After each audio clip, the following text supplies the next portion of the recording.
Saúde da igreja com a paz do Senhor. Amém. Hoje é dia 3 de fevereiro de 2019. Vamos estudar a lição Os Primeiros Conselhos Gerais do Apóstolo João. A vozinha está boa, já vai ficar boa. A primeira epístola de João é considerada um tratado. Ela foi escrita para uma comunidade, ela pode ser considerada como tendo sido escrita para uma comunidade que vivia na Ásia Menor. Não especificamente para uma igreja, mas para um conjunto de igrejas que viviam na Ásia Menor. E João, já na sua idade avançada, com cuidado pastoral, vendo a igreja sendo atacada por vários falsos mestres, falsos instrutores, que adentraram a igreja com o objetivo de apresentar uma novidade, alguma coisa nova, que ia de encontro àquilo que os apóstolos ensinaram. Então, essa epístola de João, ela se torna um tratado visando dar respostas a essas questões que começaram a surgir e desafiar a doutrina apostólica. E João, já na sua idade avançada, o apóstolo escreve essa carta que para nós ficou como um grande presente de Deus, pelo fato de ter ensinamentos muito profundos que nós vamos, pelo menos, ter um vislumbre, daquilo que o apóstolo nos ensina nesta epístola. E ela vai se tornar também uma epístola muito atual, porque os temas desenvolvidos por ele são temas que estão também são muito pertinentes aos nossos dias. Daí essa epístola ser muito importante. Muitos tratados sobre ela foram escritos. A história da igreja reúne muitas coisas boas a respeito dessa epístola. David Martin Lloyd Jones, por exemplo, pregou uma série de sermões sobre a epístola, essa primeira epístola, desse livrão aqui, que tem 734 páginas, só sobre essa epístola. Um trabalho bem esmerado, feito com muito cuidado, bem detalhado, e nós hoje vamos apenas ter um panorama, ter um panorama dessa epístola e vermos se compreendemos a sequência do argumento do apóstolo João. João estava decidido a reivindicar o ensinamento apostólico. É óbvio que quando uma igreja está sob ataque, é importante que ela tenha armas para se defender. É importante que ela saiba quais são as estratégias do adversário para que ela possa se colocar numa posição de defesa. E é exatamente isso que ele provê nessa epístola aqui. Vamos ter um panorama aqui dessa epístola. Nós vamos estudar hoje do capítulo 1, versículo 1, até o capítulo 2, versículo 17. Então, são várias sessões, várias perícopes, vários parágrafos, e nós não vamos, obviamente, adentrar a todas as questões que poderiam ser discutidas, como detalhadamente fez Lloyd Jones, por exemplo, mas, pelo menos, temos uma compreensão daquilo que João está dizendo, por que ele está dizendo, para quem ele está dizendo, e como nós podemos aplicar isso na nossa vida hoje. Então, eu acho que por aí a gente vai ter um proveito. Bem, o modo de tratamento de João, do apóstolo João, aos seus leitores, é um modo de tratamento bem carinhoso, porque é uma igreja que ele teve participação, por exemplo, os membros ali para quem ele está escrevendo, era muito conhecido dentro daquela comunidade, E então ele teve um carinho de escrever, você vai ver esses termos, meus filhinhos, ou amados, é o modo como ele se dirige a esses irmãos. Então essa epístola é para nós importantíssima, porque ela trabalha temas que hoje não são muito vistos na comunidade evangélica de modo geral. Hoje em dia o evangelicalismo se tornou algo muito incentivador, né, do espetáculo, do show. Então os cultos perderam aquela essência de ensinamento bíblico, de doutrinamento. E hoje em dia falar em doutrina, em instrução, é uma coisa que praticamente está se extinguindo do evangelicalismo contemporâneo. Daí nós estamos sendo uma raridade quando paramos para estudar meticulosamente a palavra de Deus. O evangelicalismo hoje é tudo na base do show, da luzes, cores e o cérebro vazio.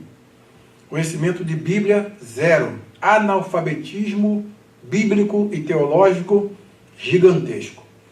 E isso faz com que as vidas dos membros dessas igrejas, se é que elas têm membros, né, fiquem vidas totalmente secas.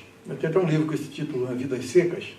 Né? Então, fiquem praticamente secas. Por quê? Porque o que pode fundamentar a nossa experiência com Deus é o conhecimento da palavra. E é exatamente essa ênfase que João vai dar. Por quê? Porque os falsos líderes, ou seus falsos ensinos, eles levavam uma outra visão de Deus, de Jesus, da igreja, de nós mesmos, da salvação, tudo aquilo que são, todos os temas que são básicos e essenciais na vida cristã, eles deturpavam tudo e as consequências disso iriam refletir onde? Na vida prática da igreja. Daí João vai trabalhar em cima disso. É uma carta que não começa com o nome do autor, nem destinatário. Ela já começa com um tratado teológico. Vejam bem. A primeira pergunta. Em que o apóstolo João disse que tinha tocado com as mãos, visto com os olhos, testificava e anunciava, e para que ele estava escrevendo? Então, os versículos, vamos pegar aqui o nosso Logos Bible Software, que a gente gosta de começar por ele.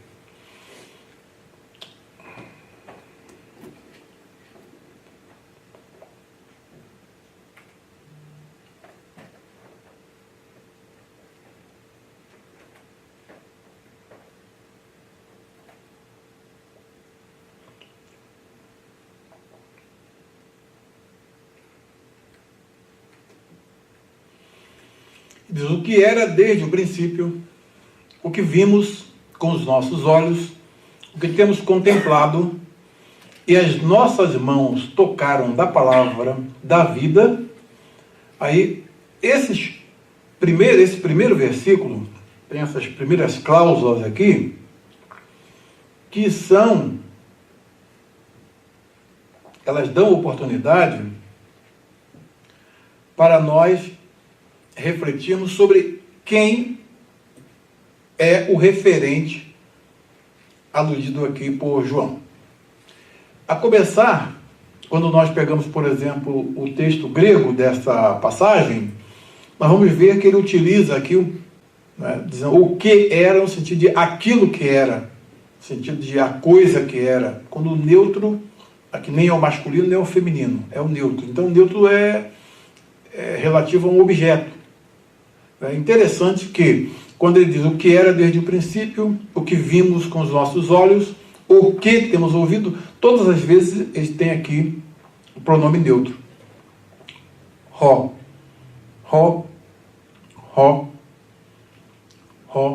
esse pronome neutro. Daí, existem instâncias nessa própria epístola em que o apóstolo João utiliza esse pronome neutro no objetivo de pelo masculino. Tá? Então, se a gente pega o capítulo 5, versículo 4, por exemplo, ele diz, aquele que vence o mundo, fala sobre né, o que vence o mundo. Então não está se referindo a alguma coisa, está se referindo a alguém. Da mesma forma, essa mesma estrutura é usada aqui, e ele indiscutivelmente está falando acerca de Jesus. Tá? Agora, quando ele fala acerca de Jesus e diz que o que era desde o princípio, a que princípio ele está se referindo? A gente começa então a fazer algumas perguntas que são importantes. A que princípio ele está se referindo? Princípio da pregação do Evangelho, princípio do universo, princípio do mundo. A que princípio João está se referindo? Quando se diz que Jesus, aqui no caso, quando nós entendemos que ele está fazendo menção a Jesus, está mostrando aqui a eternidade de Jesus. Que quando nós temos o princípio ali em Gênesis, capítulo 1, versículo 1, no princípio, né, o que acontece? Nós vamos nos reportar aqui ao início da criação e ao mesmo tempo o texto paralelo em João capítulo 1. Lembra dos temas de João capítulo 1? Como é que começa João capítulo 1? No princípio era o verbo ou a palavra, né? E o verbo estava com Deus e o verbo era Deus. Tá? Então, quando ele fala de o que era desde o princípio, é uma alusão aqui, né, a Jesus Cristo na sua condição de existente antes do início do mundo, tá? Na sua condição de Deus eterno, um com o Pai. Tá? Então isso é muito importante nós observarmos. Por que ele está falando isso? Exatamente porque os falsos mestres tinham uma concepção totalmente diferente desse Jesus. A ideia deles era que Jesus, eu vou dar com mais detalhes mais à frente, mas eles não tinham essa noção cristã da eternidade do verbo, né, da eternidade da palavra. Daí, quando nós vemos que isso também se torna um dos grandes argumentos em favor da autoria de João, da epístola, quando nós vemos o paralelismo temático do capítulo 1 do Evangelho de João e o capítulo 1 da primeira epístola de João, nós vemos que quais são os temas que são aqui que são recorrentes aqui.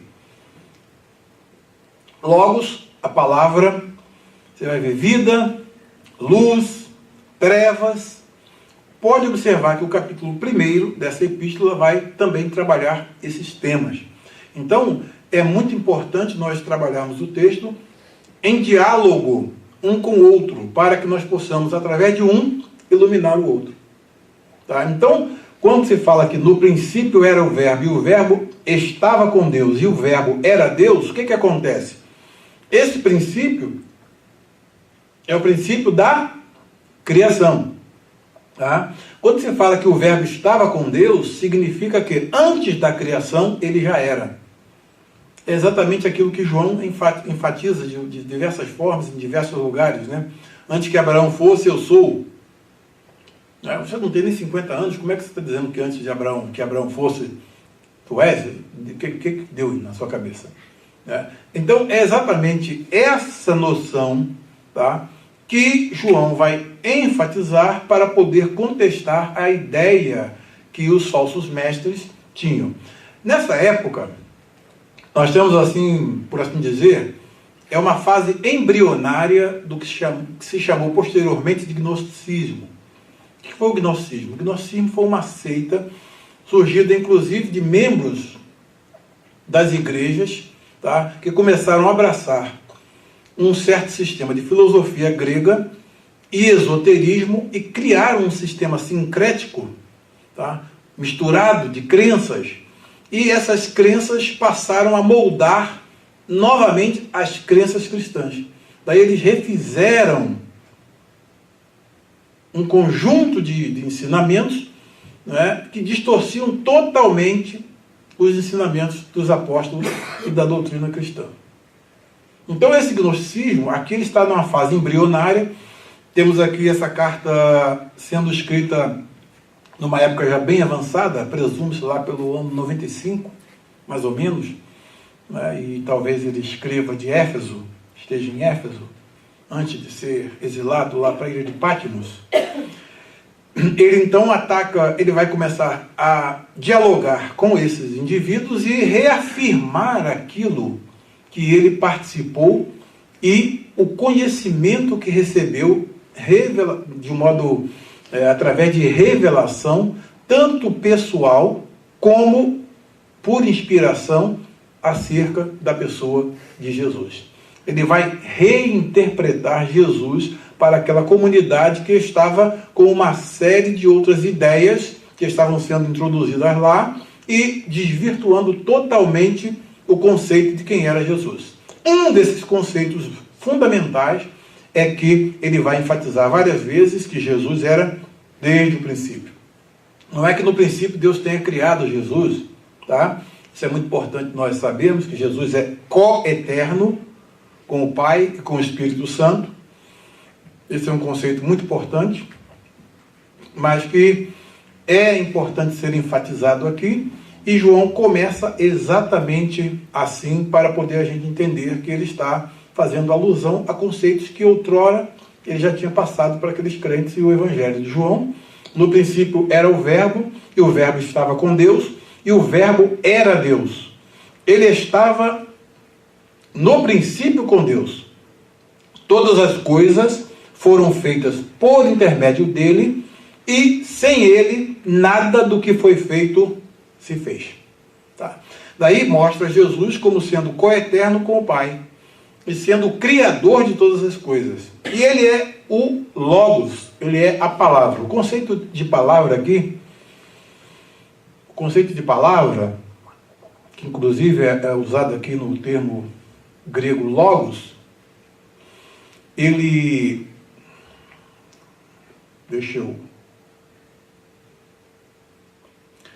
É um conceito que dentro da visão grega, né? Quando se fala da visão grega, esse conceito de logos, de palavra, o logos seria, na concepção dos gregos, um princípio impessoal que regia todas as coisas no universo. No Novo Testamento, quando João atribui a Jesus esse nome, Logos, ele dá um outro sentido, tá, a esse Logos, a essa palavra. Tá? Qual é o sentido? Já não é mais o Logos na concepção de João, tá, que entra no Evangelho, é um ser pessoal, eterno e divino, que criou todas as coisas. Não é aquele conceito abstrato que os gregos diziam, é um princípio impessoal que permeia todas as coisas. Como as pessoas aí no mundo falam, né? A mãe natureza. O que é mãe natureza? Mãe natureza é um princípio vago, impessoal. Não é? Aqui não.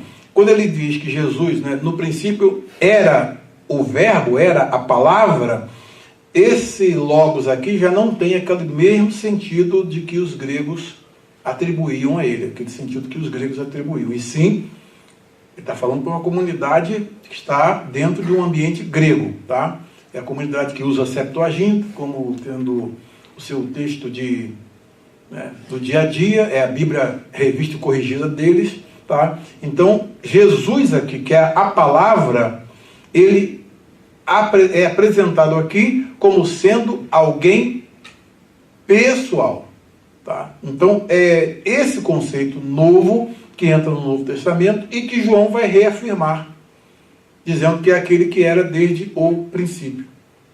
Tá? Então, o objetivo básico aqui é que nós entendamos que ele está falando a respeito de Jesus, da sua natureza divina, da sua pré-existência, da sua eternidade, tá? E esses conceitos são fundamentais e são doutrinas básicas dentro do cristianismo.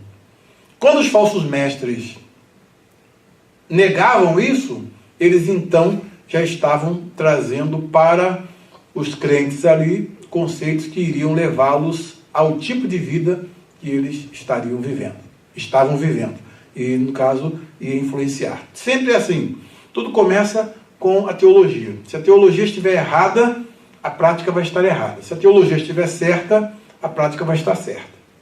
Tá? Então, deu para ter uma ideia? Deu para ter uma ideia? Então, aqui, enarchei en hologos, no princípio era o verbo, a palavra, kai hologos en proston theon, kai theos en hologos. No princípio era a palavra, era o verbo. Ok, vamos ao nosso ponto.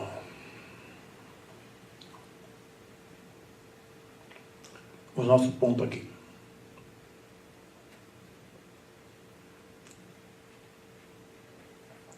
Então, o que João diz aqui? O que era desde o princípio, o que vimos com os nossos olhos.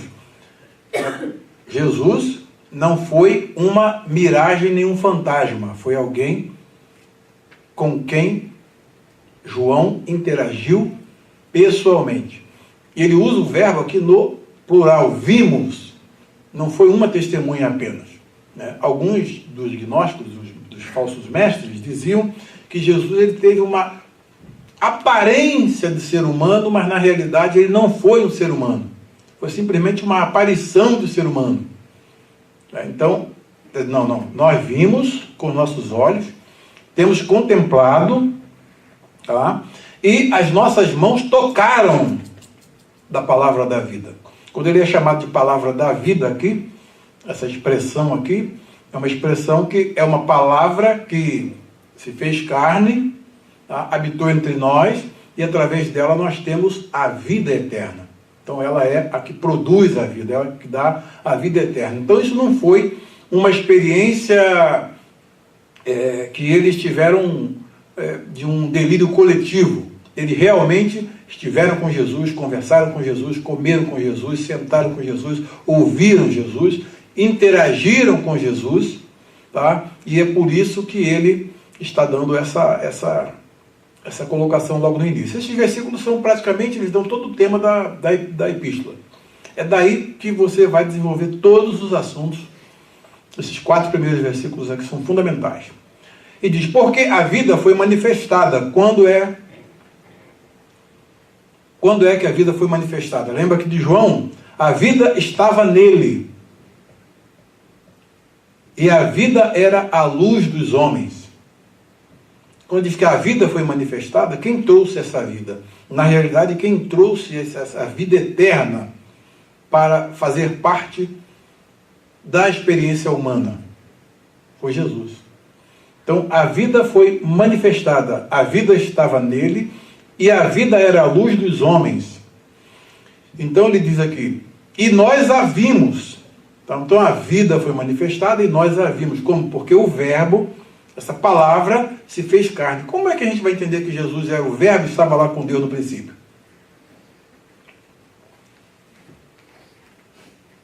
Irmão, no livro de Gênesis, capítulo 1, nós vemos claramente a referência a, no princípio, criou Deus os céus e a terra. Então tem uma alusão clara ali a Deus. A terra, porém, era sem forma e vazia. E havia trevas sobre a face do abismo. Lembra do texto?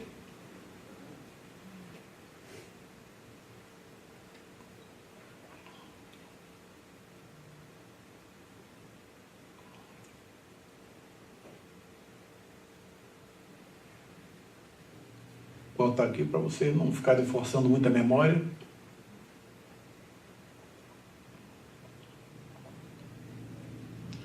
Aqui. Tá? Então, nós temos aqui a referência a Deus. Okay? No segundo versículo, e a terra era sem forma e vazia. No princípio, aqui mostra o primeiro ato criativo de Deus. A terra era sem forma e vazia, e havia trevas sobre a face do abismo, e o Espírito de Deus se movia sobre a face das águas. Então, nós temos aqui a referência ao Pai, é o Espírito Santo. E onde aparece a terceira pessoa aqui? Ele é o Verbo. E disse Deus. Tá? Ele é a palavra eterna de Deus. Quando chama de verbo, é a palavra. E disse Deus, haja luz. E houve luz. Aí está o verbo. Aí está a palavra. Tudo foi feito por ele, pela palavra. Sem ele, nada do que foi feito se fez. Aí vai entender bem o que João está dizendo. Então você tem o Pai, tem o Espírito Santo e tem o verbo, que é a palavra, e ela estava no princípio, e Deus fez tudo através da palavra. Toda vez que você tem aqui, e disse Deus, né, no hebraico, Vayomer Elohim, Yehior, então haja luz, e houve luz. O verbo, ele aparece. Deu para pegar? Então você tem o Pai, tem o Filho, tem o Espírito Santo aqui no ato da criação. É exatamente isso que João diz, é o que nós vamos vendo aqui nessa primeira epístola de João. Tá? Então, porque a vida foi manifesta e nós a vimos e testificamos dela e vos anunciamos a vida eterna que estava com o Pai e foi manifestada. Então, Jesus, quando veio, ele trouxe a vida eterna. Abriu para nós a oportunidade de viver eternamente. Através de quê? Através da sua morte, né, do seu sepultamento, da sua ressurreição, ele veio como uma dádiva do Pai para poder nos trazer essa oportunidade de nos redimir, nos tirar dos nossos pecados e nos dar aquilo que ele recebeu como sendo o primogênito. Ele é o primogênito dentre os mortos.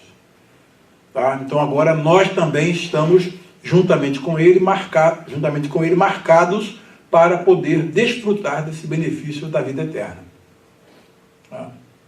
Alguma dúvida? Pode perguntar se tiver alguma questão que for levantada, porque é o texto que a gente precisa entender para poder avançar bem.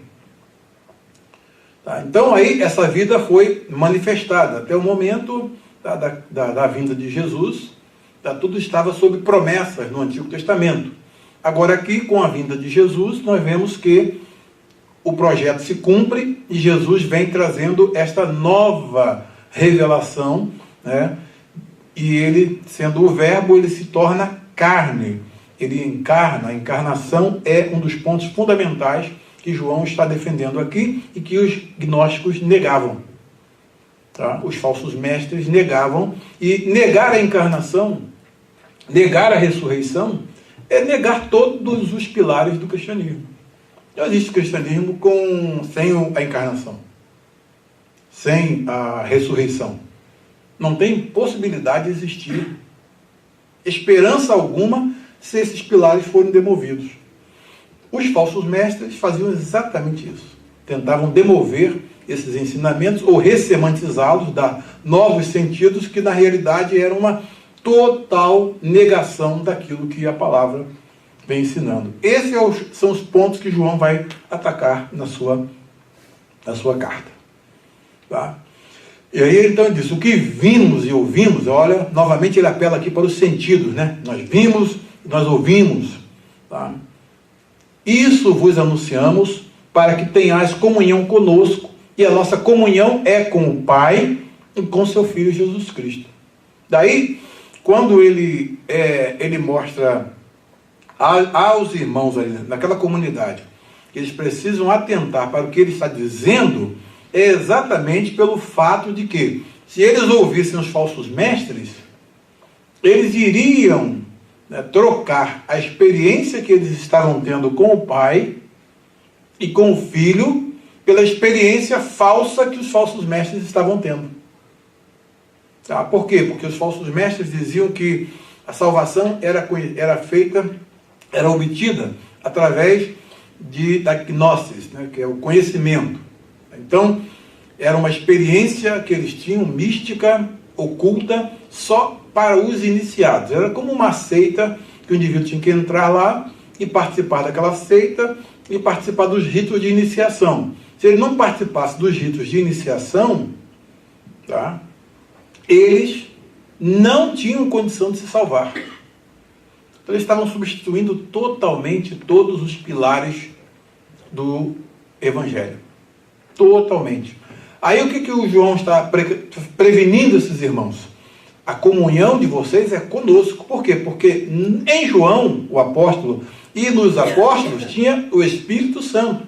Na igreja tem o Espírito Santo. Se eles recebessem agora um outro Espírito, participassem de uma nova experiência, é como o indivíduo que conhece o Evangelho e de repente alguém apresenta a proposta de ele conhecer algo mais sublime da macumba. Aí ele sai do Evangelho e vai lá participar de uma experiência na macumba que é superior. Era mais ou menos isso que os falsos mestres estavam propondo. Né? Uma nova experiência mística que iria revelar segredos que iriam substituir tudo aquilo que eles aprenderam dos apóstolos. Isso não faz sentido. E é exatamente aí que essa carta é uma carta combativa e é uma carta em que João coloca os trens nos trilhos. Ela é importante para nós, principalmente nos nossos dias. Né? Está dando para acompanhar? Tá. Então, a nossa comunhão é com o Pai e com seu Filho Jesus Cristo. Então, vocês têm que ter o quê? Essas coisas vocês escrevemos para que o vosso gozo se cumpra, a sua alegria se cumpra. Ou seja, eles não saiam dessa comunhão que eles estão desfrutando, que é a comunhão que a igreja desfruta, que é a comunhão de ter o Espírito Santo na sua relação pessoal. E é através do Espírito Santo que a gente tem esse contato. Pai, Filho e Espírito Santo vem em nós habitar. Então, se a gente abre espaço para uma outra, né, Paulo disse, se receberdes um outro Espírito, por certo sofrereis. Tá? Então, é aí que João coloca as coisas no trilho. Bem, dando esse panorama, ele vai então prosseguir reafirmando aquilo que tem aprendido e transmitido. E é a nossa segunda pergunta.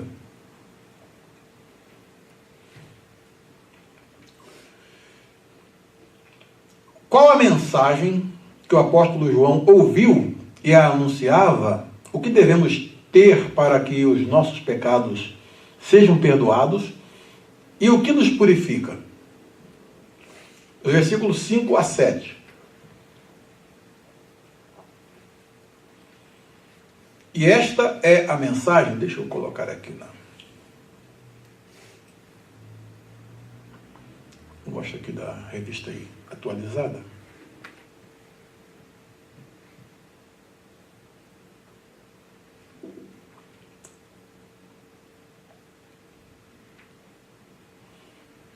Ora, a mensagem que da parte dele temos ouvido e vos anunciamos é esta: que Deus é luz e não há nele treva nenhuma. Quando o apóstolo João coloca aqui esse tema luz e trevas, você já se reporta lá o capítulo 1 de João? Mas, aqui ó.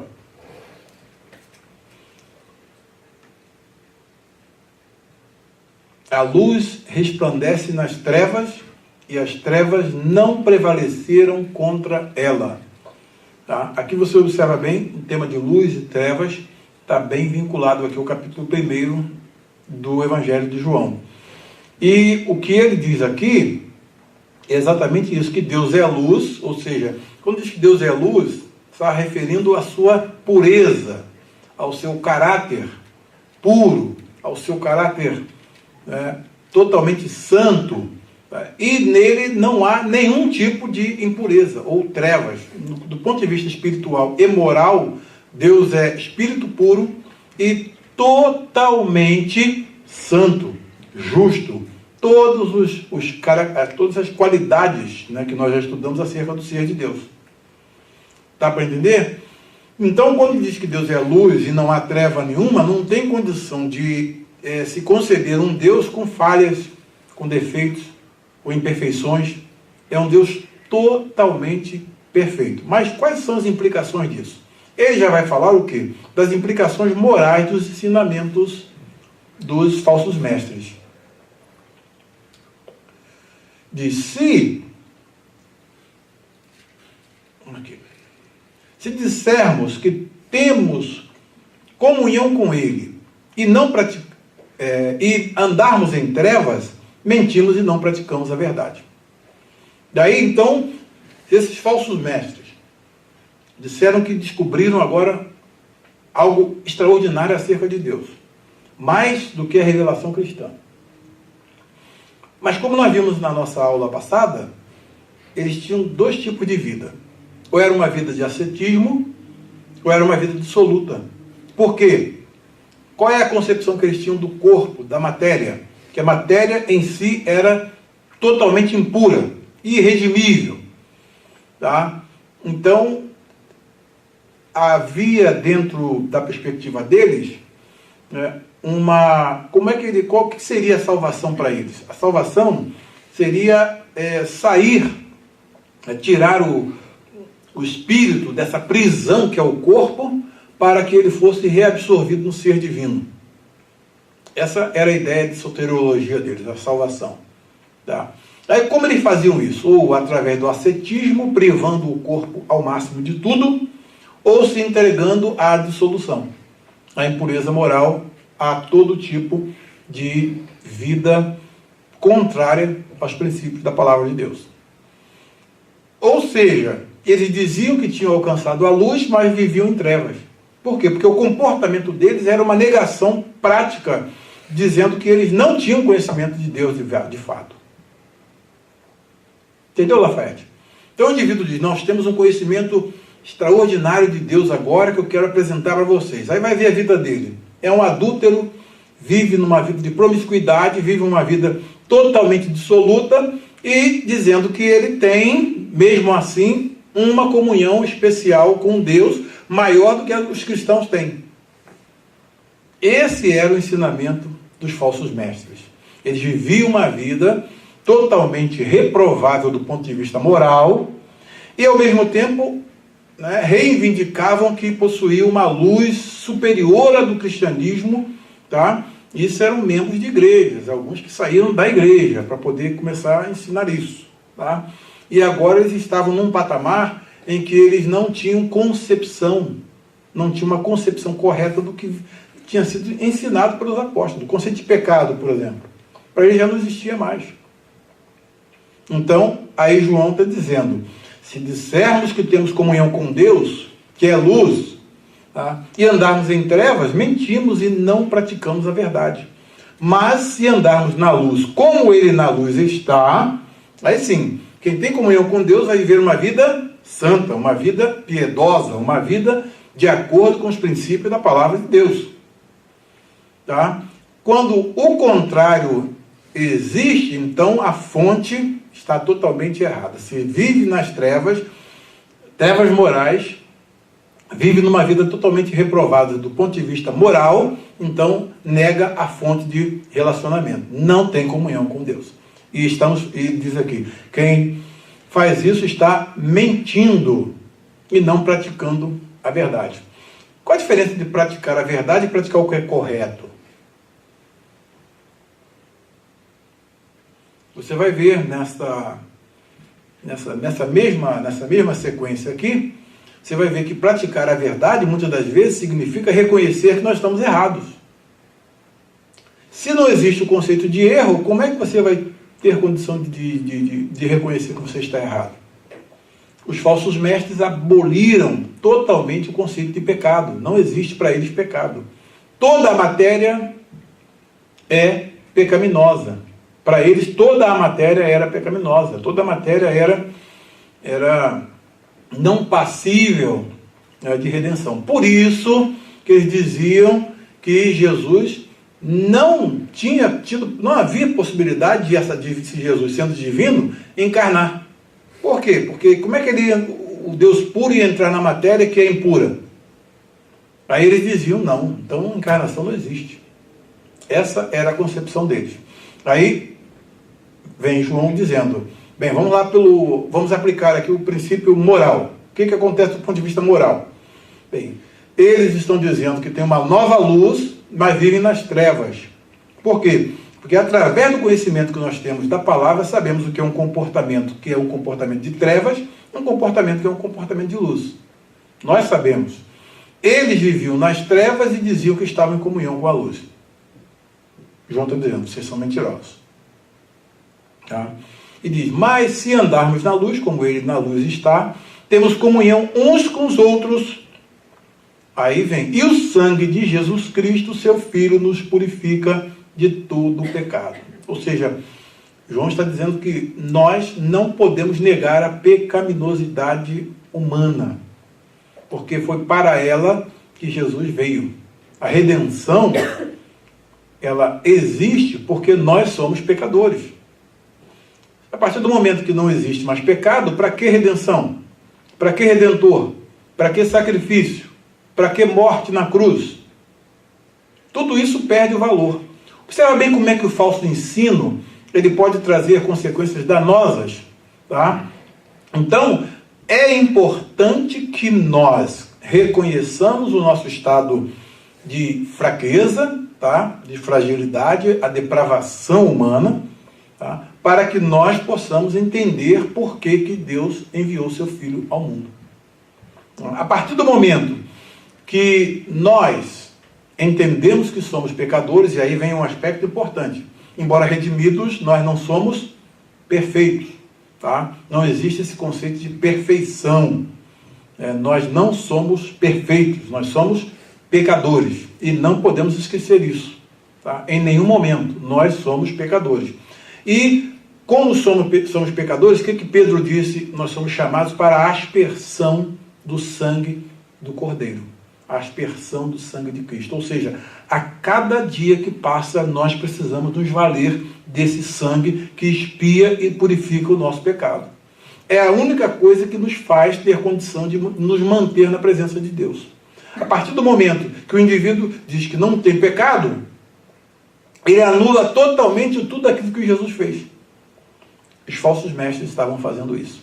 Tá? Então, é importante o que João está dizendo aqui, e ele vai, então, avançar isso de uma forma muito interessante. Então, praticar a verdade, às vezes, exige que você faça o quê? Faça o que Davi fez.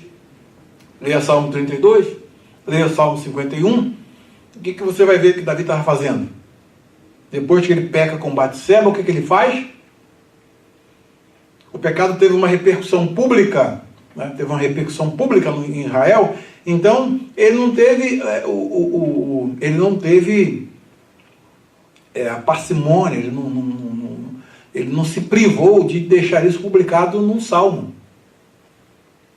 Que eu errei, eu fiz o que era mal, perdoa, purifica. Você vai ver esses termos lá, mostrando o quê? Ele admite a sua pecaminosidade, admite que o seu pecado foi um escândalo que provocou mancha ao nome de Deus, então ele traz isso à tona como uma confissão. Por quê? Porque com Deus, o Salmo diz, contigo está o perdão para que sejas temido. O único que pode perdoar ou condenar é Deus. Tá? Então, é importante o que ele está dizendo aqui. Daí, o sangue de Jesus Cristo, seu Filho, nos purifica de todo pecado. Mas se a gente disser que não tem pecado, então vai purificar de quê? Ou seja, quando Jesus, no Evangelho, vai para o Evangelho de João, quando aqueles indivíduos que estavam ali junto com Jesus, eles começavam a reivindicar um status, né, que eles não precisavam de perdão, e até criticavam os que buscavam perdão em Jesus, o que Jesus disse? É por isso que vocês permanecem nos pecados de vocês, porque vocês não reconhecem que têm pecados, que são pecadores. Percebe? Quando aquela mulher chamada pecadora entrou na casa lá do Simão, o que acontece? Ela saiu dali com a bênção do perdão. E todos aqueles que estavam ali pensavam que não precisavam da mesma coisa que ela foi buscar ali, naquele lugar. Como se eles fossem superiores a ela. E ela estava mostrando que todos têm que entrar por aquele caminho. O caminho do arrependimento diante de Deus, temos que buscar o perdão. Mas todo mundo ali, todos os fariseus, para eles eram santos, santos, santos, e Deus não tinha que bater continência para eles, para poder, né, prestigiar a santidade deles, né, Lafayette? Prestigiar a santidade deles, de tão santos que eles eram. Isso é um conceito que os falsos mestres estavam introduzindo. Não existe pecado. Tá? Então, é um tema que é muito importante. Você já ouviu falar hoje, você já ouviu falar nos sermões que você ouve, alguém falar de pecado? Pecado, condenação, inferno, são coisas que estão sendo banidas das pregações, das músicas, né? Das músicas, das pregações, ninguém praticamente fala mais nisso. Por quê? Porque o negócio é entretenimento, né? Entretenimento, o pessoal vai para a igreja, ouve, e aquele indivíduo que está simplesmente preocupado em arrebanhar pessoas para poder ouvir o que elas querem ouvir, ele não pode dizer uma mensagem que seja ofensiva ao pecador. Aliás, ele não os trata como pecadores, né? Um sermão como pecadores nas mãos de um Deus irado seria extremamente ofensivo hoje. Por quê? Porque as pessoas não gostam de ser chamadas de pecadoras. Então, é exatamente aí que o Evangelho está sendo reafirmado por João, que nós ouvimos desde o princípio. Não é isso que Jesus veio ensinando? Não é isso que Jesus veio mostrando? E hoje há uma escassez de mensagens que toquem nesses pontos. Aí o que acontece? Ficamos com igrejas totalmente não tratadas e que não estão usufruindo esse benefício de purificação do pecado, porque praticamente as congregações não têm mais pecado. Ninguém peca mais, ninguém precisa pedir perdão mais a Deus, ninguém se arrepende mais do pecado, porque não. Isso é o tipo de evangelho que está sendo hoje divulgado no evangelicalismo contemporâneo. E aí é uma tragédia. Mas vejamos aqui.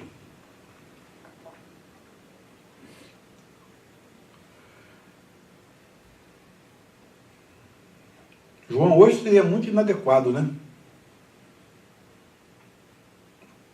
Terceira pergunta. O que seremos se dissermos que não pecamos? O que devemos fazer para sermos perdoados? E que mal faremos se dissermos que não pecamos? Que não temos cometido pecado? Vamos ver o que João diz? Versículos 8 ao 10.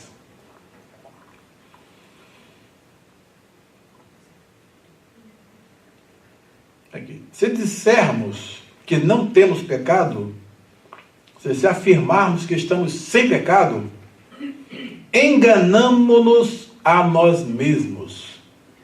Ou seja, é um auto-engano. Primeira coisa é o auto-engano. Nós não temos pecado. Ou seja, então o indivíduo amanhece o dia, anoitece, hoje eu não cometi um pecado sequer. Está se enganando. Tá? Enganando-nos a nós mesmos e não há verdade em nós. Ou seja, nós somos mentirosos. Tá? Agora tem uma outra cláusula. Outra condicional. Se confessarmos os nossos pecados, Ele é fiel e justo para nos perdoar os pecados e nos purificar de toda injustiça. O que ele está dizendo aqui? Se nós confessarmos os nossos pecados. O que é confessar o pecado? Confessar é você admitir que você fez algo que está contrário à vontade de Deus. Tá? E essa confissão não é aquele tipo de confissão auricular que os católicos dizem, né? Que você tem que ir lá para o confessionário lá e falar para o padre, olha, fiz isso, faz isso, faz aquilo. Né? Não é nada disso. É algo que você e Deus, na sua relação individual, você chega perante Deus e diz, Deus, eu fiz isso está contra a tua vontade. E eu estou arrependido do que fiz e peço perdão, Senhor. Isso é confessar, é admitir que Deus está certo e você errou. Isso é confissão. Confissão precisa fazer parte das nossas orações. As individuais que a gente faz, Senhor, eu fiz isso hoje. Não deixa passar, não, eu fiz aquilo hoje, Senhor. Eu pensei isso aqui. Senhor, limpa minha mente, limpa meu coração, limpa meus lábios. Isso é confissão. Tá? Só assim, tá? A condição é se confessarmos os nossos pecados, aí sim, Ele é fiel. Por que Deus é fiel para perdoar os pecados? Porque Ele entrou com aliança conosco e nos prometeu que, se nós confessarmos os nossos pecados, Ele nos perdoa os nossos pecados. Nós chegarmos arrependidos diante dEle e confessarmos, Ele é fiel porque Ele fez um pacto conosco. Esse pacto foi feito e selado pelo sangue do seu Filho. E através do sangue do seu Filho, nós obtemos o quê? O nosso perdão. Nós obtemos a nossa redenção. E esse sangue do seu Filho é aplicado na nossa vida todas as vezes que nós necessitarmos dele. Tá? E então, por isso, nós estamos sob a aspersão desse sangue. Tá? Ele é fiel no sentido de que ele vai cumprir aquilo que ele falou. Se você confessar, ele é fiel e ele vai perdoar. Tá? E não somente isso, diz aqui o texto que ele vai purificar da injustiça. Ou seja, não é só o aspecto posicional, eu te perdoo, mas também vem aquele aspecto da purificação daquilo que você fez errado, para você ter condição de não fazer de novo. Tá? Daí é importante nós termos noção desses conceitos, por quê? Porque os falsos mestres jogaram isso tudo pelo ralo. E hoje em dia os falsos mestres também estão fazendo a mesma coisa. Tá? Então é importante na nossa relação com Deus esta visão de que Ele é fiel, tá? Ele é fiel, porque Ele vai cumprir aquilo que Ele prometeu de perdoar, e Ele é justo. Por que Ele é justo ao perdoar? Porque Ele fixou o preço a ser pago pelo nosso pecado. Qual foi o preço que Ele fixou? A cruz, a morte do seu Filho. Tá?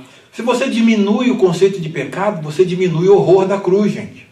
Você diminui o preço do que foi pago por causa dos seus pecados. Está dando para entender? Era o que os falsos mestres estavam fazendo. Diminuindo o horror do pecado, se diminui também o horror do preço que o pecado custou. Custou a morte do Filho de Deus. E quando Deus usa, quando ele vai ver esse aspecto aqui logo no capítulo 2, daqui a pouquinho, quando isso é apresentado perante Deus, é a satisfação que Deus quer para aplacar a sua ira quando nós pecamos. Todo pecado ira a Deus, provoca a Deus. Mas a propiciação, a expiação desse pecado, quando Deus se torna favorável ao pecador, isso foi feito através da morte do seu Filho na cruz. Tá? Então é importante que esses dois elementos sejam vistos. A fidelidade de Deus ao seu pacto e a justiça de Deus ao perdoar. Ele não é injusto quando ele perdoa. Por quê? Porque ele fixou um preço, o preço foi pago, então ele é justo e está elas por elas. Deu para entender? Mas nós não podemos perder de vista o preço que custou para Deus, para ele poder ser fiel e justo e perdoar os nossos pecados. Tá? Só lembrar dos milhões e milhões e milhões e milhões de animais no Antigo Testamento. Agora no Novo Testamento, a morte do próprio Filho de Deus. Tá? Esse é o preço perfeito, absoluto e eterno, e é isso que a gente tem que ter na nossa mente. Se já muda um pouquinho a nossa relação com Deus, já começa a melhorar um pouquinho, melhor do que isso, só estudar a Epístola aos Hebreus. Então, vamos aqui. Então, ele tem esse aspecto perdoador e purificador, vai purificar de toda injustiça. Onde o pecador injusto vai entrar diante dele, e ser julgado, e ele vai não somente dizer você está perdoado, mas também vai dar condição ao pecador para que ele possa ter graça, condição para vencer a sua impureza, a sua injustiça e se tornar justo. E quem nos torna justos é o Senhor. É um aspecto experimental aqui. Se dissermos que não pecamos, fazemos-lo mentiroso e a sua palavra não está em nós. É exatamente o que os falsos mestres diziam. Não existe pecado. Então, se não tinham consciência de pecado, então eles eram mentirosos e a palavra de Deus não estava neles. Então, toda a gnose dele, o conhecimento que eles tinham, era uma falsidade, depois você vai chamar de demoníaco, de diabólico, porque vinha contradizer totalmente aquilo que, de fato, os apóstolos tinham ensinado. Claro, estou aí? Professor, Uhum. uma pergunta que foi feita aqui, e até teve um documentário até agora. Há esses falsos mestres no nosso meio? Ainda? Hoje em dia, com certeza. Ok. Com certeza existem. Ok. Existem. Né? E hoje em dia, a situação é tão crítica que há uma chamada teologia liberal, tá? Há uma chamada teologia liberal em que essa teologia surge desde a Alemanha, surgimento do método histórico crítico, e vem surgindo como desenvolvimento ao longo da história, e acabaram criando a chamada teologia liberal. Ela é a teologia que não crê no nascimento virginal de Cristo, não crê na ressurreição, não crê no conceito de pecado, não crê no conceito de perdição eterna, não crê em nada disso. Mas pastores, em várias denominações, estão sendo formados com essa mentalidade. O que acontece? Um certo indivíduo, pastor do seminário, tudo, né? Então, um amigo meu, que já faleceu, Dr. Roberto Alves, perguntou para ele: rapaz, você não é casado por quê? Você é pastor de uma igreja, você tem tanta gente aqui. Ele falou: casar para quê? Tem um monte de mulher aí na igreja, para que eu vou casar? A teologia liberal, formado na teologia liberal. Então, para ele, não tem conceito de pecado. As mulheres da igreja eram o harém dele. O dia que eu quero mulher, eu pego aqui na igreja. Lá no Rio de Janeiro. Lá no Rio de Janeiro. É exatamente esse tipo de conceito que está, permeando todo o evangelicalismo contemporâneo. Gente, as coisas mais absurdas que vocês nem imaginam das coisas absurdas que estão acontecendo hoje. A igreja no tempo primitivo e vivendo com problemas assim, dessa monta. Indivíduos no seio da igreja dizendo exatamente, vivendo esse tipo de vida. Deu para entender? Então, é importante que nós prestemos atenção. Então, quando João reafirma que nós somos pecadores, nós temos que ter isso sempre em mente. Quando amanhece o dia, um pecador está se levantando, tá? E precisa da misericórdia de Deus para guardá-lo, porque se não for a misericórdia de Deus, estamos suscetíveis a todo tipo de coisas e só Deus pode nos guardar. Só Deus pode nos guardar. Deu para pegar? São páginas negras da história, né? Que muita gente tenta arrancar, né? Mas está aí, ó. Né? Tudo que aconteceu é para o nosso ensino. Tá? Uma coisa é certa: no tempo certo Deus julga. Né? Isso aí é certo, não tem como fugir. Tudo bem até aí? Com que intenção João escreveu sua primeira epístola? O que ele disse que alguém tem se pecar? E qual é o limite da propiciação de Cristo? Aí, vamos aqui. Meus filhinhos, essas coisas vos escrevo para que não... Vamos prestar atenção aqui sem conversar? Vamos? Se quiser contribuir, pode falar aí que todo mundo ouve e depois a gente prossegue. Vai ficar conversando paralelo, aí atrapalha. Meus filhinhos, essas coisas vos escrevo para que não pequeis. Qual é o objetivo, tá, daquilo que os apóstolos ensinaram? O objetivo dos apóstolos é ensinar uma vida de santidade, uma vida de piedade. Contudo, pode haver incidentes na vida do crente. O pecado na vida do crente não pode ser habitual, mas pode acontecer, de incidentalmente acontecer. Sabe para a diferença entre uma coisa e outra? O pecado habitual e o pecado incidental. Tá? Se incidentalmente, ele diz aqui, olha, essas coisas vos escrevo para que não pequeis. Então, qual é o objetivo? A graça de Deus, conforme nós aprendemos em Romanos capítulo 6, né, dos versículos 1 ao 14, qual é o objetivo? Permaneceremos no pecado para que a graça avulte? De modo nenhum. Nós que morremos com Cristo, morremos para o pecado, como é que nós vamos viver naquilo para o que morremos? Lembra do que nós argumentamos, como estudamos com a Epístola aos Romanos 6? Então, o objetivo da vida cristã é exatamente o quê? Uma vida de santidade. Outra coisa que é importante a gente observar aqui. Os apóstolos nessa época, por pregarem uma salvação que é pela graça, em que as obras humanas não contribuem em nenhuma hipótese para que Deus seja favorável ao homem, eles eram acusados de pregar uma vida que não tinha princípios, nem valores, nem nada disso. Mas que já que a salvação é pela graça, então vamos pecar à vontade para que a graça avulte.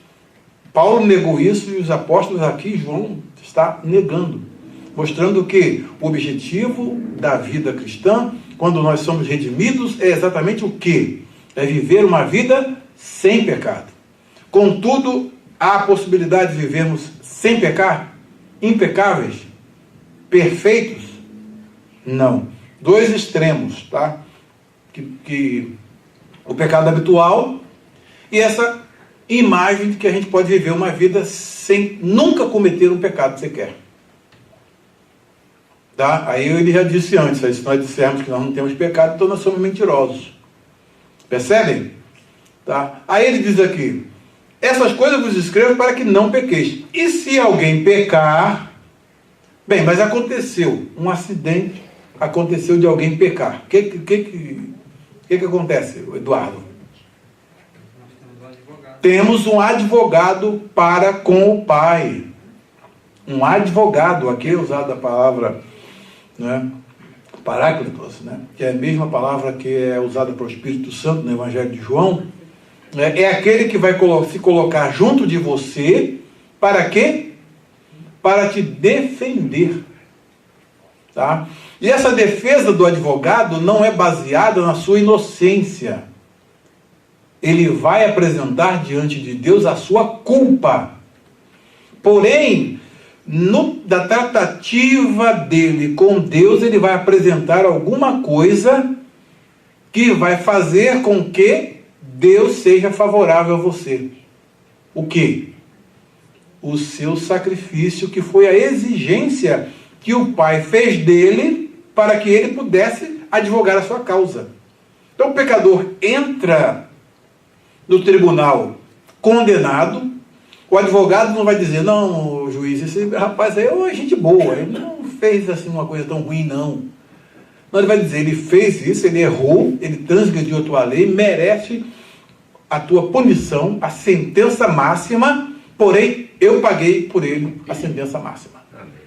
Aí o juiz, eu aceito a proposta do advogado. Aí você é absolvido. Tá? É como acontece naquele episódio lá do sumo sacerdote de Josué, que se apresenta com as vestes sujas. Lembra? E de repente o profeta vê ele com as vestes sujas, ele se apresenta praticamente condenado, Satanás ali acusando, quando de repente entra alguém para poder fazer a defesa dele, faz a defesa dele, cala Satanás e manda trocar as vestes do sumo sacerdote, troca a mitra dele e ele sai daquele lugar absolvido e ainda com promessa de ser juiz. Se tu andares nos meus caminhos daqui para frente, tu ainda julgarás o meu povo. Tá? Então nós temos um advogado, esse advogado é Jesus Cristo, ele é Jesus, é o Messias, tá? Ele veio em carne, tá? O justo. É um advogado que ele tem condição de se apresentar perante Deus. Porque ele é justo. Ele não teve pecado. Tá? Então ele chega diante de Deus com toda a capacidade jurídica para nos defender. Tá? Mas é importante o quê? Que nós saibamos que o pecado na vida do crente não é algo que deve ser habitual. Se é habitual, tem algum problema. É algo acidental. E quando esse acontece, se alguém pecar, temos um advogado para com o Pai, Jesus Cristo justo, tá? Pode. A questão do pecado e da iniquidade. Porque o pecado ele é perdoado, a iniquidade não. Não, pecado e iniquidade, o pecado é iniquidade. A iniquidade, quando essa pessoa é iníqua, quando fala no sentido de iniquidade, é fazer aquilo que está completamente contra a vontade de Deus. Então não há diferença. Pecado, errar o alvo, essas palavras são intercambiáveis. Iniquidade, por exemplo, o iníquo, juiz iníquo, fala sobre juiz iníquo, né? aquele indivíduo que faz uma coisa errada porque ele está decidido a fazer. O pecador impenitente também é a mesma coisa, né? Peca e não se arrepende daquilo que faz. Tá? Então, todo purifica de todo pecado, toda iniquidade, de tudo aquilo que nós fazemos de errado, todas as nossas imperfeições. Jesus, pelo seu sacrifício, tem condições de nos perdoar. Tá? Então isso é muito importante. Deu para entender? Agora, e ele é a propiciação pelos nossos pecados. Quando ele está falando sobre os nossos pecados, ele está falando para quem? Quem é a audiência dele? Comunidade ali na Ásia Menor, tá? Judeus, não judeus, vocês estão ali na Ásia Menor. E não somente pelos nossos, mas pelos de todo o mundo. Pelo mundo inteiro. Ou seja, antes, no círculo fechado do Antigo Testamento, como os sacrifícios eram aplicados única e exclusivamente sobre quem? Quem era o povo da aliança? Quem era o povo do pacto? Israel. Isso estava limitado, era tudo, só eles é que participavam do sacrifício, só eles que tinham o pecado perdoado. Tá? Agora o que João está dizendo aqui, que agora os pecados não só, né, daqueles que estão ali naquela comunidade, mas de todas as pessoas no mundo todo, inclusive nós aqui no Brasil, nos Estados Unidos, aqui hoje nós estamos nos Estados Unidos, com quem está lá no Brasil. O Brasil já tive há poucos dias, né? Em toda a parte do mundo. E aqui surge também uma questão muito interessante, é uma questão que é bem discutida na época da Reforma Protestante, sobre a extensão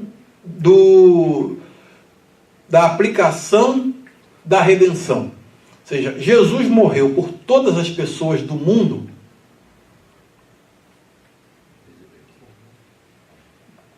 Nós já estudamos isso aqui, né? Mas eu estou relembrando aqui, né? Porque tem gente que diz, não, Jesus já está dizendo que ele é propiciação pelos pecados de todo mundo. Então, se ele é a propiciação pelos pecados de todo mundo vai ser salvo. Inclusive, pode botar o diabo também na fila, está abençoado.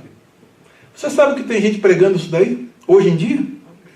Tem um pastor aqui que agora ficou doido aí. Está aí pregando que até o diabo vai ser salvo, e vai todo mundo ser salvo, os demônios vão ser salvos, todo mundo vai ser salvo. Deus não vai condenar ninguém, porque Jesus Cristo é a propiciação para o pecado de todo mundo. Não é isso que João está dizendo. Então, o que ele está dizendo aqui é exatamente que todas as pessoas ao redor do mundo inteiro vão ser alcançadas, mas existem aquelas específicas por quem Cristo morreu. Ora, se Cristo morre por um indivíduo, o indivíduo hoje está lá no inferno, e a gente sabe que tem gente no inferno, fomos informados, né? Então, como é que pode que Jesus morreu por ele e ele foi para o inferno? Ele vai pagar 2 vezes pelo pecado dele. Mas Jesus não morreu por ele? Então, é a lógica das coisas que a gente precisa raciocinar, né? Todos aqueles por quem Cristo morreu, esses vão ser salvos definitivamente. E é isso que as Escrituras nos ensinam, que os eleitos, as ovelhas, né? Jesus disse que veio para dar a sua vida pelos seus amigos, pelas suas ovelhas. O próprio Isaías disse, né? E ele dará a sua vida por muitos. Não diz por todos. Porque se ele morreu por todos, então todas as pessoas têm que ser salvas. Olha, como é que Jesus vai morrer por uma pessoa, pagar toda a dívida dela e ela ainda ir para o inferno? Faz sentido? Então tem aqueles por quem Cristo morreu. Tem um livro até com esse título, do John Noah, né? Por quem Cristo morreu. O livro mais profundo que trata desse assunto é esse aqui, ó. Ele, do céu, Cristo veio buscá-la. Só trabalha sobre essa questão. Ele fala sobre a expiação definida, da perspectiva histórica, bíblica, teológica e pastoral. Esse livro tem até no Kindle, em português, se você quiser comprar. Vale a pena ler. Para entender que a expiação é um ato bem definido. Tá? Só os eleitos, os escolhidos de Deus, ele veio morrer pelo pecado do seu povo, das suas ovelhas. Se ele foi morrer pelos pecados de todo mundo teria que ser ser salvo. Deu para entender, Helena? Como é que ele vai morrer pelos pecados de uma pessoa e aquela pessoa, né, não vai ser salva? Então, ficaríamos com uma salvação deficiente. Que ela pode funcionar e pode não funcionar. Né? Você liga funciona ou não funciona. Dando para entender? Está dando para entender? Então, é exatamente isso. Especificamente, Jesus sabe por quem ele veio morrer. E ele disse, por que aqueles indivíduos que estavam ouvindo lá, capítulo 10 de João, ele disse, vocês não creem, não ouvem, não aceitam, porque vocês não são minhas ovelhas. As minhas ovelhas ouvem a minha voz. E eu dou-lhes a vida eterna e nunca hão de perecer. Então ele veio para morrer pelas suas ovelhas. Ele veio morrer, né? Se você pegar ali, exatamente o conceito de mundo, precisa ser muito bem estudado, dentro do texto em que o autor utiliza o termo. Se você pegar o termo, né? Pegar esse termo e estudar, por exemplo, em João 17, pega João 17, que você vai ver lá quantos modos diferentes a palavra mundo é utilizada. Não peço pelo mundo, mas por aqueles que do mundo me deste. Especificando exatamente. Deus amou o mundo de tal maneira que deu seu Filho unigênito para que todo aquele que nele crê tenha vida eterna. Então, tem aqueles que vão crer e vão usufruir a vida eterna. Ora, se Deus amou o mundo todo e todas as pessoas do mundo, e Jesus morreu por todas as pessoas do mundo, todo mundo vai ser salvo. É o universalismo. E não é isso que a Bíblia ensina. Tá? A Bíblia ensina que Efésios, né, como nós estudamos aqui, ele veio para os seus... Deus nos elegeu nele. Nós fomos escolhidos nele para que sejamos a imagem, transformados à imagem do seu Filho. Nós somos escolhidos por Deus para usufruir dos benefícios da cruz. Tá? Privilégio nosso, graças a Deus por isso. Então, deu para entender? Então, quando diz aqui que ele também pôs de todo mundo, João de Antônio, agora não é mais só nós aqui não. Onde esse evangelho chegar, vai chegar a palavra da salvação e da propiciação no sangue de Jesus Cristo. Porém, só os que crerem, tá, é que vão usufruir dessa bênção. É exatamente o que João está dizendo aqui. Deu para entender? Captou? Tá? Então isso é muito importante, gente. Se vocês souberem isso, vocês já ganharam um bacharel em teologia, viu? Porque tem gente aí que, vou te dizer, não entende isso nunca. Tá? Não entende isso nunca. E isso aqui é muito, mas muito, muito importante. Então, quando diz aqui, Deus quer que todos os homens sejam salvos, né, e cheguem ao pleno conhecimento da verdade. A gente está falando sobre várias classes de pessoas, pelos reis, pelos príncipes, por todos aqueles que estão em iminência, né, para que tenhamos uma vida quieta e sossegada, porque Deus quer que todos sejam salvos e cheguem ao pleno conhecimento da verdade. Que todas as classes sociais, todos os tipos de pessoas, não só os pobres, mas os ricos também, os poderosos, de todas as classes a gente vê que o Senhor tem chamado pessoas. Mas não tem chamado todos. Tem? Senão ele seria uma incoerência dizer o filho da perdição. Falar que Judas era o filho da perdição. Estava no meio dos apóstolos aí, no meio dos discípulos, e no entanto não usufruiu desse sacrifício. Porque ele era o quê? O filho da perdição, para que a palavra se cumprisse. Jamais de chamar. A gente não pode, não tem como negar o ensinamento da Escritura. Ok? Deu para entender? Então isso aí é um tema muito importante. Do céu, Cristo veio buscá-la. Quem? Ele veio com endereço específico, com missão específica para fazer aqui na Terra. Tá? Isso é muito importante. Ok, vamos nós.